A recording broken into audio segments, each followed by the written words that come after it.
মেরুদণ্ড হবে এবং গোটা জাতি শিক্ষা থেকে উপকৃত হবে। আপনারা একটা মশহুর কথা শুনেছেন, সে কথাটা হলো আল ইলম নূরুন আল জাহেল জুলুমাতুন। শিক্ষা হচ্ছে আলো আর জাহেলিয়াত অজ্ঞতা হচ্ছে জুলুমাত, মানে অন্ধকার। আপনারা বলেন, আপনারা কি অন্ধকার চান না আলো চান? ইংরেজি সাহিত্যে অনার্সে ওই সময় আমরা পড়ছিলাম যে লাইটের উপরে কত কবিতা লেখা হয়েছে। লাইট, মোর লাইট, মানে যত আলো তার চাইতে আরো বেশি আলো দরকার। লাইট আর লাইট, মোর লাইট। জাতিকে যত আলো দেওয়া যাবে জাতি তত আলোকিত হবে। আচ্ছা আপনারা বলেন, আপনি যদি আলো না থাকে অন্ধকারে চলতে পারবেন? কথা বলেন, চলা যাবে না। তো যে জাতি অন্ধকারে থাকবে তারা চলতে পারবে না। আর আল্লাহ তাআলা নূর বলতে ইসলামকে বুঝিয়েছেন। ইউদুন আলিয়ুতফিউ নূর আল্লাহ বিআফওয়াহিহিম আল্লাহু মুতিম্মু নূরিহি ওয়ালাউ কারিহাল কাফিরুন। সূরা সফে মনে আছে আপনাদের আয়াতটা? সেখানে বলা হয়েছে একদল লোক থাকবে যারা নূরকে, আলোকে নিভিয়ে দেওয়ার জন্য চেষ্টা করবে, আর আল্লাহ তাআলা তার নূরকে জ্বালিয়ে ছাড়বেন, যদিও কাফেরেরা এটা বরদাস্ত করে না। প্রকৃতপক্ষে আলো যদি গোটা দুনিয়াতে বিস্তার লাভ করে তাহলে মানুষ সুন্দরভাবে পথ চলতে পারবে। তা না হলে অন্ধকারে তারা কষ্ট পাবে, আঘাত পাবে, বিভিন্ন ভাবে তাদের জীবন সত্যিকার অর্থে কষ্টের মধ্যে তাদের জীবনকে পরিচালনা করতে বাধ্য হবে তারা। এই জন্য সারা দুনিয়ায় আলোর দরকার আছে, এবং সেই আলো শুধু বাংলা, ইংরেজি, অঙ্ক, ফিজিক্স, কেমিস্ট্রি, বায়োলজি এটুকুই যথেষ্ট নয়। আলো বলতে আল্লাহ তাআলা তার দ্বীনকে বুঝিয়েছেন কোরআন এবং সুন্নাহ। আপনাদের মনে আছে রাসূল সাল্লাল্লাহু আলাইহি সাল্লাম তিনি বিদায় হয়ে বলেছিলেন, আমি চলে গেলাম তোমাদের কাছে, রেখে গেলাম দুটা জিনিস, যতদিন পর্যন্ত এই দুটি জিনিসকে তোমরা আঁকড়ে ধরে থাকতে পারবে কেউ তোমাদেরকে পথভ্রষ্ট করতে পারবে না। সেই দুটির একটি হচ্ছে কিতাব আল্লাহ, আল্লাহর কিতাব আল কোরআন, আরেকটা হচ্ছে সুন্নাতে রাসূলিহি, রাসূলের সুন্নাহ। আজকের এই অন্ধকার পৃথিবীতে কোরআন এবং সুন্নাহর আলো যদি আমরা জ্বালাতে পারি, আমরা বিশ্বাস করি এই দুনিয়াতেও তাদের জীবন আলোময় হবে, আলোকিত হবে, সুখময় হবে। মরার পরে যে জীবন আছে আখিরাতের কোটি কোটি বছরের অনন্ত জীবন, সেই জীবনেও তারা সুখে শান্তিতে থাকতে পারবে।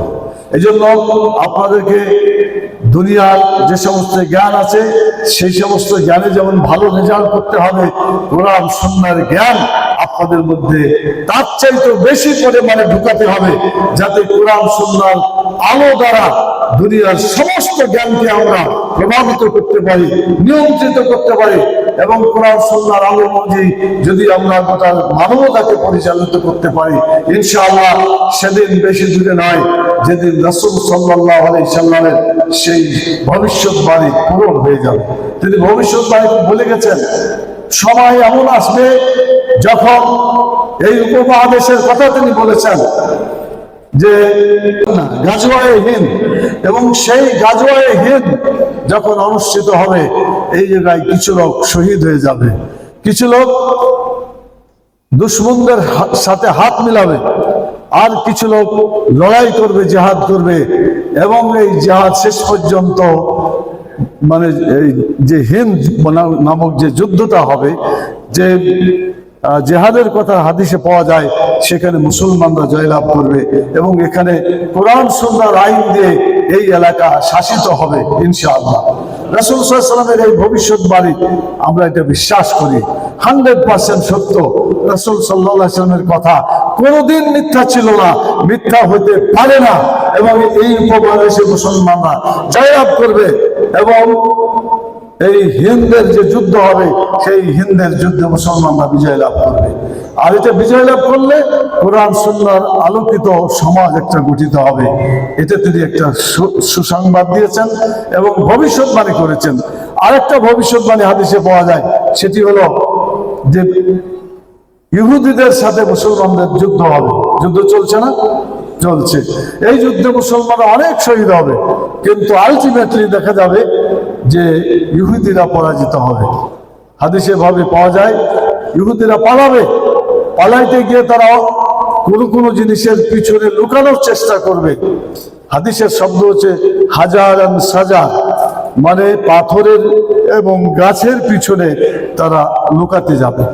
যখন তারা পাথরের পিছনে এবং গাছের পিছনে লুকাবে, আল্লাহর ইচ্ছায় পাথরে কথা বলবে, গাছে কথা বলবে এবং বলবে তাহলে আল্লাহ, হে আল্লাহর বান্দা এদিকে আসো, ইহুদি এখানে লুকিয়ে আছে, এদেরকে ধরো। এভাবে ইহুদিরা পরাজিত হবে ইনশাআল্লাহ। সেদিন খুব বেশি দূরে নাই। আপনাকে এই ভবিষ্যৎবাণী, রাসূল সাল্লাল্লাহু আলাইহি ওয়াসাল্লামের ভবিষ্যৎবাণীকে বিশ্বাস করেন? যদি করে থাকেন তাহলে আমরা বসে থাকলে শুধু ভবিষ্যৎবাণী হবে তা না, আমাদের চেষ্টায় এখানে ইসলামকে বিজয়ী করার জন্য এগিয়ে নিয়ে যেতে হবে। তাহলে আল্লাহ তাআলা রাসূল সাল্লাল্লাহু আলাইহি ওয়াসাল্লামের এই কথাগুলো বাস্তবায়িত হবে ইনশাআল্লাহ। রাসূল সাল্লাল্লাহু আলাইহি ওয়াসাল্লাম বলেছেন বয়স্ত মুআল্লিমান, আমি শিক্ষক হিসেবে দুনিয়াতে প্রেরিত হয়েছি। শিক্ষকের কাজ হলে তারা নিজে শিখবে, অপরকে শিখাবে, এটাই তো শিক্ষকের কাজ। যেসব শিক্ষক নিজের শিক্ষা ভালো মতো করে না, শিক্ষা দেয়, এরা কি ছাত্রদেরকে ভালো মতো পড়াতে পারবে? এই জন্য প্রতিদিনের শিক্ষা তাদেরকে অর্জন করতে হয় এবং ছাত্রদেরকে পড়াতে হয়। রাসূল সাল্লাল্লাহু আলাইহি সাল্লামের যে হাদিস আপনাদের মনে আছে, খায়রুকুম মান তাআল্লামাল কুরআন ওয়া আল্লামাহু, তোমাদের মধ্যে সবচেয়ে উত্তম কোন ব্যক্তি? যে ব্যক্তি কোরআন নিজে শিক্ষা করে, অপরকে শিক্ষা দেয়। আচ্ছা আপনারা বলেন, কোরআন বুঝা এবং অন্যকে বুঝানো, এই কাজটা যদি হয় তাহলে দেশের মানুষ ভালো হবে না খারাপ হবে? ভালো হবে। মদ, জুয়া, জেনা, ব্যভিচার, যত রকমের খারাপ কাজ আছে, যদি তারা কোরআন হাদিসের জ্ঞান অর্জন করতে পারে, এই অপরাধ থেকে তারা দূরে সরে আসবে ইনশাআল্লাহ। আমরা আশাবাদী। এই জন্য কোরআন সুন্নাহর জ্ঞান আপনাদেরকে চর্চা করতে হবে। ক্লাসে যে সমস্ত ছাত্রকে আপনারা শিক্ষা দেন, এই ছাত্রদের মধ্যে 5-10 মিনিট হলেও তাদের নৈতিক শিক্ষাকে মজবুত করার জন্য আপনারা সময় দিবেন। ক্লাসে 40 মিনিটের মধ্যে 30 মিনিট আপনি পুঁথিগত বিদ্যা যা আছে করেন। কমপক্ষে 10টা মিনিট তাদের চরিত্র ভালো করার জন্য, আল্লাহকে ভয় করার জন্য, আল্লাহর বিধান, হাদিস এবং কোরআনকে অধ্যয়ন করার জন্য উৎসাহিত করতে হবে। এই কাজ যদি করতে পারেন, আমরা বিশ্বাস করি এই ছাত্রগুলি আগামী দিনে একটা সুন্দর সমাজ জাতিকে উপহার দিতে পারবে ইনশাআল্লাহ।